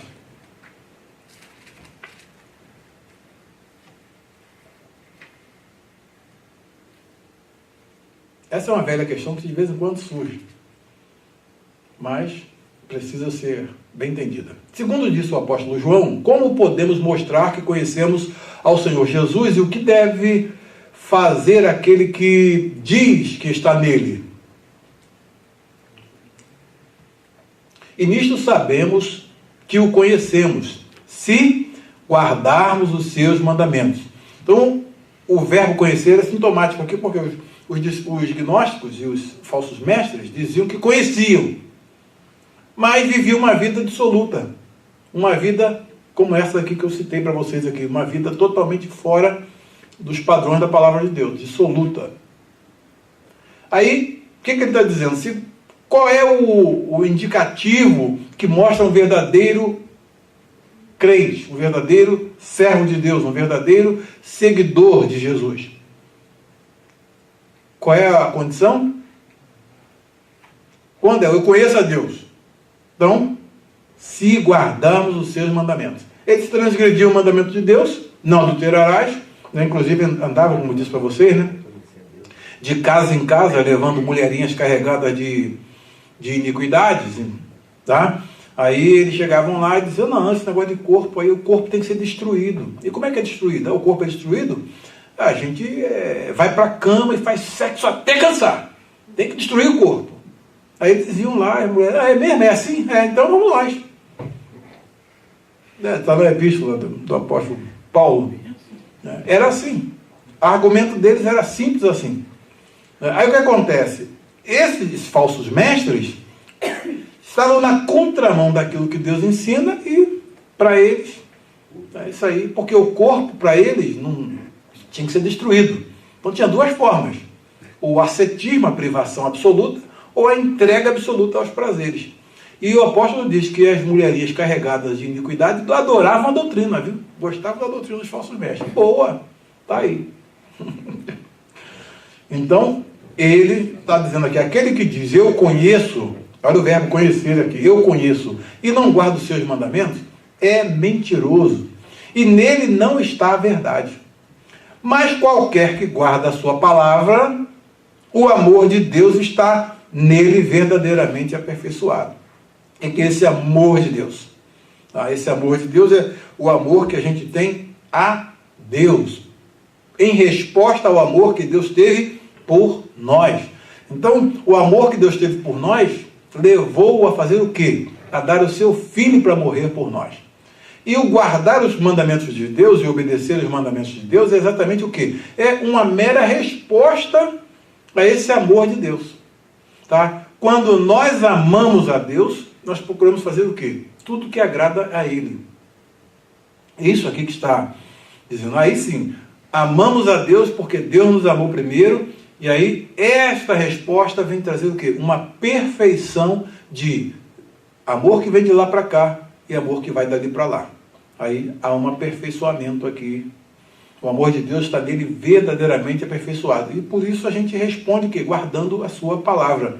Nisso conhecemos que estamos nele, numa relação com ele, numa comunhão com ele. Agora os gnósticos diziam que estavam com Deus e, no entanto, viviam uma vida podre, uma vida dissoluta. Estavam negando a verdade. Ou seja, eles não tinham nada de Deus. Aquele que diz que está nele deve andar como ele andou. Agora, João amplia ainda. Né? Ele mostra que não somente aquilo, né, que a gente viu e foi ensinado, né, mas tudo aquilo que Jesus viveu serve para nós como modelo e a gente tem que fazer o quê? Viver da mesma forma. Em síntese, como era a vida de Jesus? De amor ao próximo. Jesus vivia integralmente em função do próximo. Curando, ensinando. Não é? A vida dele era toda em função do próximo. E qual é o clímax disso? Em que culminou a vinda de Cristo? Na sua morte por causa dos seus amigos, dos seus irmãos. Deu para entender? Aí João está dizendo, olha, quem diz que está nele, também deve andar como ele andou. Ou seja, numa vida não egocêntrica, não voltada aos seus próprios interesses. Apenas aquilo que é meu, né? O que é teu é meu, né? O que é nosso é meu. Lembra dessa historinha que eu contei para você? O que é meu é meu. O que é teu é meu. E o que é nosso é meu. A historinha do judeu. Então, é o contrário, é uma vida totalmente dedicada ao altruísmo, ao viver em função do próximo. Ora, como os gnósticos ensinavam, o próximo não precisava de nenhum auxílio. A ética gnóstica não tinha essa questão de auxílio. Por quê? Porque vai ajudar a matéria tem que ser destruída. Então, se o indivíduo está morrendo de fome, deixa morrer logo, porque ele já vai ser reabsorvido no ser divino. Percebe a ética deles? Entendeu, Sérgio? O negócio não é destruir a matéria. O irmão chega, eu estou com fome, eu preciso de alguma coisa. Não, você não precisa, rapaz. Você está num caminho para poder ser reabsorvido no ser divino. Pode continuar assim, que daqui a pouco você está morto e você vai, pronto, ser reabsorvido no ser divino. Você está na bênção. Para pensar. Hein? Deu para entender? Essa é a doutrina gnóstica, era assim. Não tem nada de cuidar da matéria. Ou é o extremo, ou priva totalmente, ou se entrega totalmente à dissolução. Nesse caso, o irmão está nessa condição. Não, você está bem, você já está quase na glória, está já quase absorvido no ser divino. Falta pouco. Pode continuar assim. Não precisa te ajudar, não. Essa doutrina é brava, né? Qual o mandamento antigo que o apóstolo João disse que não iria escrever, e qual o novo que ele disse que estava os escrevendo? Estamos terminando. Essa é a pergunta 6. Vamos lá. Irmãos, não vos escrevo um mandamento novo, mas um mandamento antigo, que desde o princípio tivestes. Este mandamento antigo é a palavra que desde o princípio ouvistes. Eles já sabiam. Outra vez vos escrevo um mandamento novo, que é verdadeiro nele e em vós, porque vão passando as trevas e já a verdadeira luz a alumia. Daí ele diz, aquele que diz que está na luz e aborrece o seu irmão, até agora está em trevas. Então os gnósticos chegavam, o irmão está precisando de alguma coisa, ele vai usar 3 critérios para avaliar o verdadeiro seguidor de Jesus. Primeiro é o critério teológico, reconhecer quem Jesus é. O segundo critério é o critério que ele vai mostrar aqui, que é o critério, esse critério é o critério social. Relação com o próximo. Tá? Relação com o próximo. Então, qual é a relação que o gnosticismo vai pregar, nós vamos pregar para o próximo?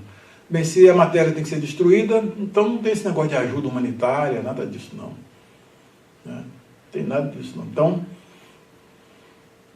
João vai dizer o que aqui? João vai dizer que isso aqui é nada mais, nada menos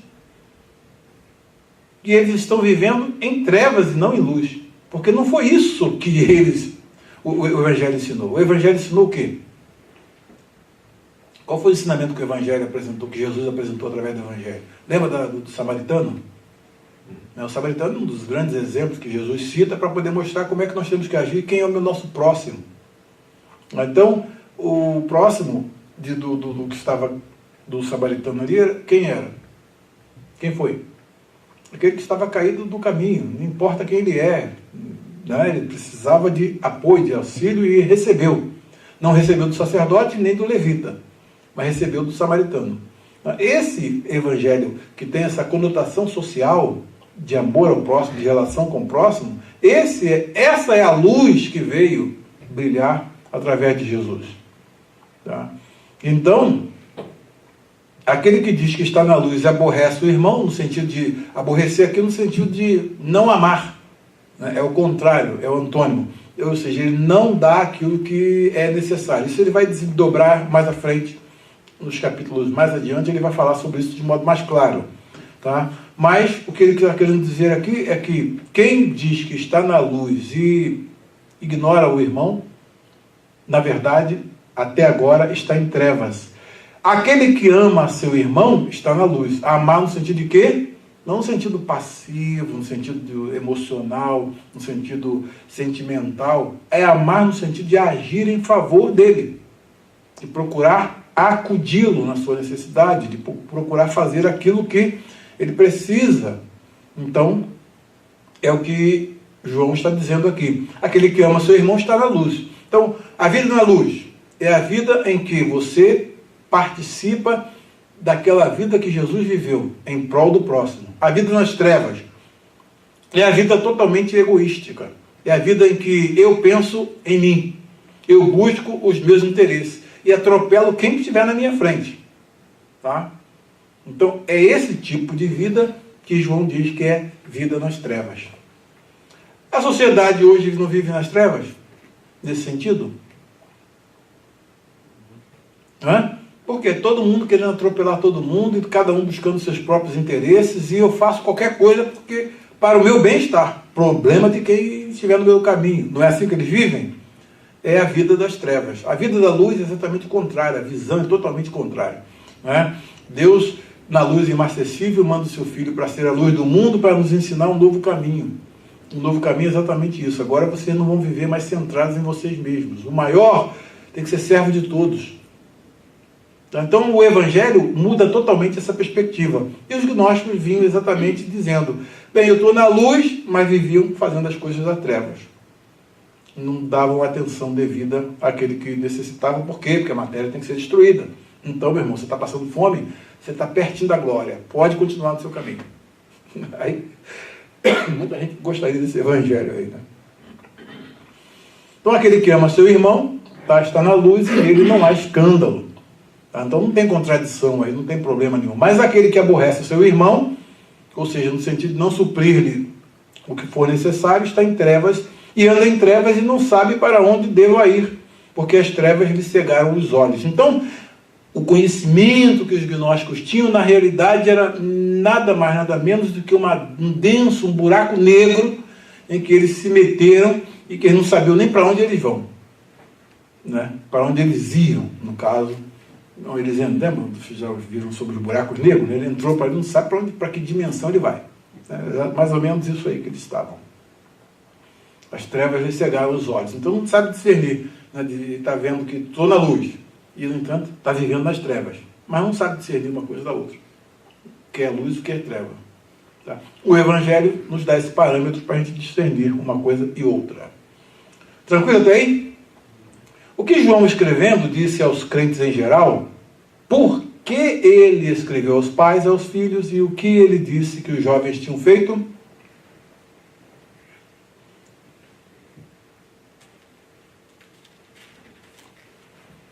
Filhinhos, escrevo-vos, porque pelo seu nome vos são perdoados os pecados.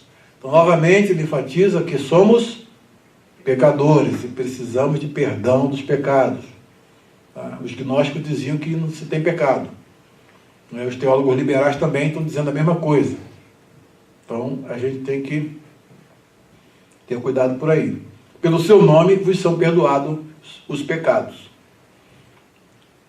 Pais, escrevo-vos, porque conhecestes aquele que é desde o princípio.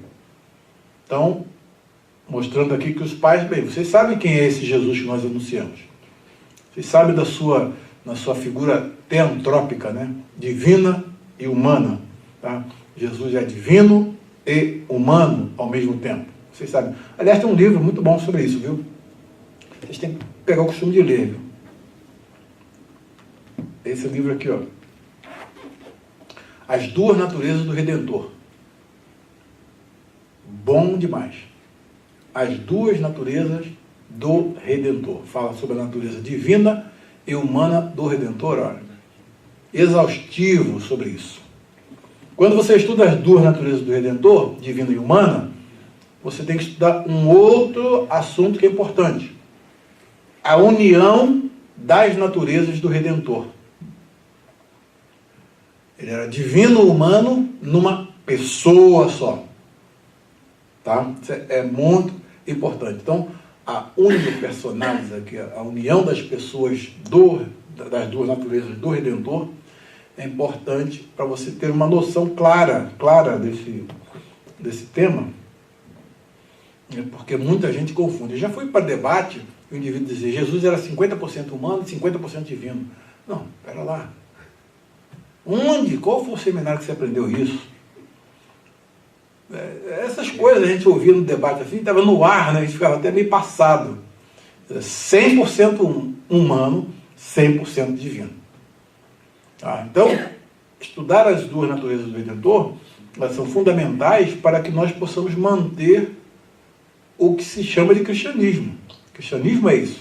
Se a gente não tiver essa noção clara, né? Jesus era homem, carne, tocamos nele, falamos com ele, conversamos, comemos juntos. João está enfatizando isso. E ao mesmo tempo ele era desde o princípio. Tá? É aquele lá que no princípio criou Deus os céus e a terra, ele estava junto lá na criação. Ele era o princípio da criação. Lembra que Colossenses diz isso? Né? Então, conhecestes aquele que é desde o princípio. Então os pais são aqui chamados aqueles que conheceram Jesus, como ele é e não como os gnósticos e como os falsos mestres estavam apresentando. Jovens, escrevo-vos porque vencestes o maligno. Olha a afirmação que ele está fazendo aqui. Jovens venceram o maligno. É importante a colocação, porque uma vez que o jovem tem essa consciência, que ter um jovem hoje, né, no mundo perdido como a gente está vivendo, né, e que consegue andar na presença de Deus, né, que consegue viver na presença de Deus, então realmente ele está como um vitorioso. Só acontece isso pela graça e o poder de Deus. E João está afirmando aqui que o maligno já foi vencido. Agora, o jovem, para poder obter isso, ele precisa também andar na presença de Deus, né? Porque tem muito jovem no colo do maligno, né? Isso aí é fato. Então ele está dizendo aqui, vencestes o maligno, isso não é uma declaração assim, como que um decreto, né? Como um decreto. Cumpre, como qualquer outro cristão, lutar para que a vitória seja consumada. E não, isso aí não é vitória que vem de graça. Ah, eu sou jovem, então venci o maligno. E vai dessa, não é por aí. Tá? É importante. Eu vos escrevi, filhos, porque conhecestes o Pai.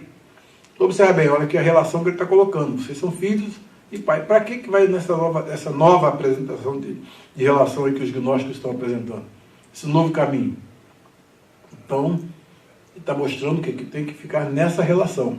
E eu vos escrevi, pais, porque já conhecestes aquele que é desde o princípio. Observe bem, começa dizendo isso e termina dizendo isso. Ele fecha esse versículo 13 assim. E por fim, novamente reafirma, eu vos escrevi, jovens, porque sois fortes. Então, está dizendo aqui que os jovens são fortes. Agora, por que os jovens são fortes? Qual é a condição? Sine qua non para um jovem ser forte. E a palavra de Deus está em vós. Quem tem uma juventude fraca hoje? Uma juventude que não conhece a palavra, que não lê a palavra, que não estuda a palavra, que não come a palavra, que não sabe nada da palavra, aí não é forte, aí fica fraco mesmo. Você pode dizer, tô fraco, né? Entendeu? Por quê? Tem condições. Não é... Mas jovens, sois fortes, e a palavra de Deus está em vós. Então, para essa força, na realidade, existir, é o que todos os cristãos têm que passar pelo mesmo processo. Se alimentar da palavra, conhecer a palavra, para poder ter uma noção clara do que nós estamos vivendo e em que nós estamos metidos, né? Nós estamos vivendo, né, num conflito. Todos aqueles... O apóstolo Paulo disse que nós não temos que lutar contra a carne e o sangue. Aí, todos estão nessa batalha. Então a gente precisa de se revestir de toda a armadura de Deus. Dentre elas, o conhecimento da palavra. Tá? É ele que nos dá, né, aquele cingindo os lombos do entendimento. Para poder vencer todas as astutas ciladas do maligno, do diabo. Tá? A palavra de Deus está em vós e já vencestes o maligno. Se a palavra está em vós, então já vencestes o maligno. Ok? A última pergunta. O que João disse aos jovens que não fizessem? Quais as 3 coisas ruins que há no mundo? E o que acontece ao que faz a vontade de Deus? tomando aqui como o sujeito, tomando o referente mais próximo aqui, tá? Tomando o referente mais próximo aqui os jovens, né? Mas isso aqui também diz respeito a todo cristão. E não ameis o mundo, versículos 15 a 17, nem o que no mundo há. Qual o conceito de mundo aqui? Quando se fala de mundo aqui, fala a respeito de quê? Do mundo, seu sistema e seus valores. O modo como o mundo vive, a parte da vida de Deus, essa sociedade sem valores divinos, é essa aí que ele está chamando aqui de mundo. Tá? Então, o sistema do mundo, ele não pode ser amado. Nem pelos jovens, nem por ninguém que se diga cristão. Deu para entender? Compreendeu o que ele está dizendo aqui? Se alguém ama o mundo, o amor do Pai não está nele. Ou seja, amar o mundo é exatamente fazer o quê? Se entregar definitivamente à vida e os valores que essa sociedade sem Deus vive. O mundo já é no maligno. Se a gente amar o mundo, né, significa que você não tem condição de amar a Deus e ao mundo ao mesmo tempo. Porque Deus vive na sua luz, na sua santidade, nos seus valores, com aquilo que Ele ensina para que nós vivamos na nossa vida. O mundo tem os seus princípios. Quais são? São os princípios do maligno. É egoísmo. É tudo isso que a gente vê no nosso dia a dia. É isso que existe no mundo. Se você passa a gostar disso, a apreciar isso, o que ele está dizendo? Se alguém ama o mundo, ou seja, se você passa a amar isso, esse modo de viver do mundo, então o amor do Pai não está nele. Ou seja, não tem condição de coexistir uma coisa com a outra. Agora, quando você ama a Deus, o que você faz? O que você faz pela pessoa que ama, ô Leila? Tudo, né? Tudo que a gente pode fazer para agradar, não é verdade? Não é só pegar os casalzinhos novos, né, Ronaldo? Tudo que a gente faz é visando, né? Você que está aí no First Love aí, né? É visando o bem-estar, eu quero tudo de bom, quero tudo de melhor, não é isso? É para poder agradar aquilo a quem você ama. Exatamente o que ele está dizendo aqui. E por que não se pode? Por que não se pode? Quais as coisas ruins que há no mundo? O que há no mundo? A concupiscência da carne. O que é a concupiscência da carne? Concupiscência aqui, a palavra grega é epithemia, né? Que significa desejo. Todo desejo que está contrário à vontade de Deus. E aqui, quando se fala de carne, não é carne no sentido físico. É no sentido da natureza pecaminosa nossa. A nossa natureza, ela tem apetite por aquilo que é contrário à vontade de Deus. E os gnósticos diziam, esses apetites precisam ser alimentados. Aí está totalmente contrário ao que os apóstolos ensinavam. A concupiscência da carne, para eles, era uma coisa que, para eles, era combustível para ser reabsorvido rapidinho no ser divino. Vamos alimentar isso. A carne pede, dá. Tá? E aqui está dizendo que é o contrário. Porque o que há no mundo, a concupiscência da carne, esse desejo que a carne da natureza pecaminosa aponta para ele, ele precisa ser neutralizado, rechaçado pelo poder do Espírito Santo. A concupiscência dos olhos, lembra? Como é que ela surgiu?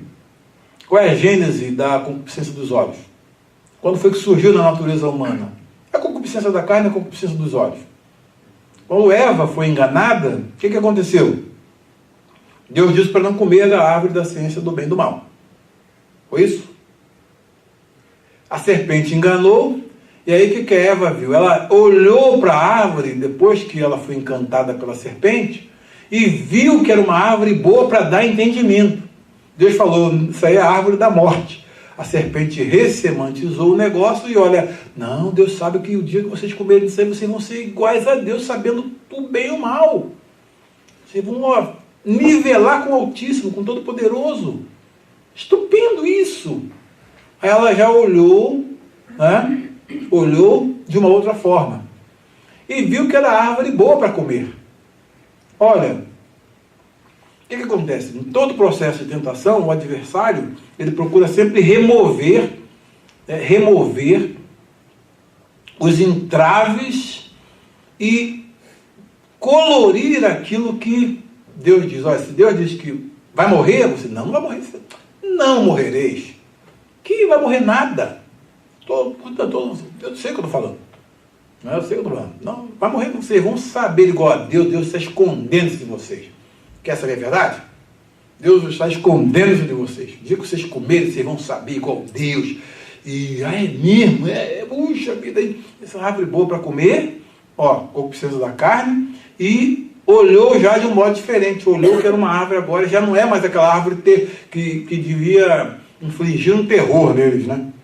Agora era uma árvore boa para dar entendimento, né? E qual é a soberba aí? Deus falou, não faça, ela chegou e tomou do fruto. A soberba é exatamente isso. Deus diz, não toma, ela tomou do fruto, comeu, e deu seu marido, e ele comeu. Então essas três coisas podem ser bem ilustradas nessa cena de Gênesis, tá? Pode ser bem ilustrado, como também a soberba da vida pode ser aquela autoconfiança também, que mais tarde ele vai falar sobre isso, usando a mesma palavra, né? Aquela autoconfiança que as pessoas têm nos bens materiais, tudo aquilo que a cerca de poder, de condição. Então ela coloca isso como sendo, né, o seu próprio Deus. Tudo que se coloca como no lugar de Deus, então também pode ser chamado de soberba da vida. Não é do Pai, mas do mundo. Tá? E o mundo passa e a sua concupiscência. Ou seja, o que vai permanecer é o que é do Pai. É o amor ao próximo, é a vida íntegra, é a vida impoluta, é a vida dedicada a Deus, é o serviço que prestamos a Deus, é isso que vai permanecer, né? E é isso que vai fazer com que nós possamos ter o nosso galardão final.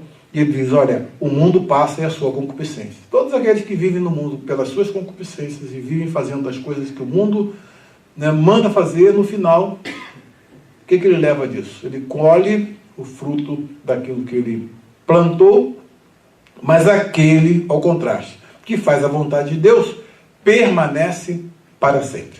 Tá? Então, a gente fecha a nossa lição aí, e João, então, deixa a gente bem mais atento, sabendo que nós somos pecadores, precisamos de perdão, precisamos viver uma vida, né, íntegra diante de Deus, precisamos viver uma vida na luz, precisamos viver uma vida focada, tá, em quem é desde o princípio, sabendo que o nosso Jesus é o Todo-Poderoso, Deus de Deus, né?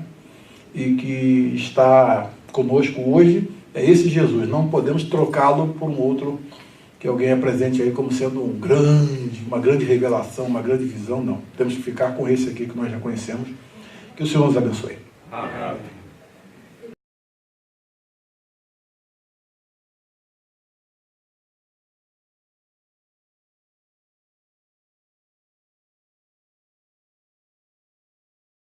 Ioanu Alpha. Ha ein aparches, ha akekamen, ha heorakamen tois ophthalmois hemon, ha ethosamatha kai hyheres hemon epselapheson peritu logu tes zoes, kai he zoe aphanarothe, kai heorakamen kai martyrumen kai apangelamen humin, tain zoen tain ionion. Hetis ein proston patera kai aphanarothe hemin. Ha heorakamen kai akekamen, apangelamen kai humin, hina kai humes koinonian echete methemon, kai he koinonia de he himetera metatu patros, kai metatu huiuautu Jesu Christu, kai tauta graphamen himes, hina he hara hemon e peple romene, kai estin haute he angelia he akekamen apautu, kai an angelumen humin. Hoti ho theos estin, kai scotia in auto ugestin udamia. Ean epomen hoti koinonia nechamen metatu, kai ento scote peripatomen, pseudamatha, kai upoiumen ten aletheon. Ean de into foti peripatomen hos autos estin into foti, koinonion echamin metalelon. Kai ta haima Jesu tu huiu autu, katharize hemas apa pases hamartias. Ean epomen hati hamartian ugechamin, he autus planomen kai he aletheia ugestinen hemin. Ean hamalagomen tas hamartias hemon, pistasestin kai dikaios. Hina afe hemin tas hamartias kai katharise hemas apa pases adikias. Ean epomen hati hemartekomen, psiustein poiumen auton, kai halagos autu ugestinen hemin. Tekniamu, tauta grafo humin hina me hamartete, kai eantis hamarte, parakleton echamen proston patera Iesun Christon dikaion, kai autas hilas masestin periton hamartion hemon, u periton hemeteron demonon, ala kai peri halu tu cosmo, kai in tuto gnoskamen hoti egnokamen auton, eantas in tolas autu te roman, halegon hoti egnoka auton, kai tas in tolas autu me te ron, psiustes estin, kai in tuto he aletheia ugestin, hostaan te re autu ton logon, alethos in tuto he agape tu theu teteleotai. In tuto gnoskamen hoti in auto esmen, halegon in auto menen, ophele kathos akenos periepatisen, kai autos hutos peripatein. Agape toi, uc intolein kainen grapho humin, al intolein palean, he nechete aparches, he intole he paleaestin, halagos hane kusate.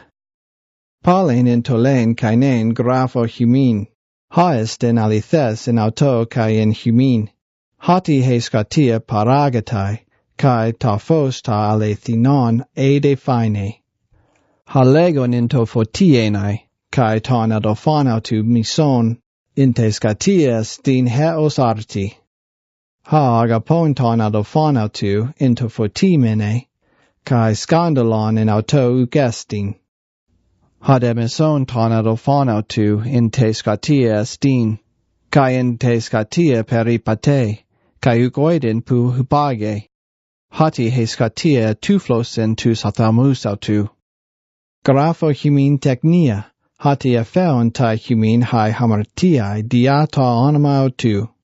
Grapho humin pateres, hati egnokata ton aparhes. Grapho humin neaniskoi, hati nenikekata ton poniron. Egrapsa humin paidia, hati egnokata ton patera. Egrapsa humin pateres, hati egnokata ton aparhes. Egrapsa humin neaniskoi, hati skuroieste. Kai halagas tu theu in humin mene, kai nenikekata ton poneron. Me agapata ton cosmon, me deta into cosmo. Eantis agapaton cosmon, ugestin he agape tu patras in auto. Hati pon ta into cosmo, he epithumia te sarkos, kai epithumia ton althamon, kai he alazanea tu biu. Ugestin ec tu patras, alec tu cosmo estin. Kai ha cosmos paragatai, kai he epithumia autu. Hade poion ta thelima tu theu, mene est ton iona.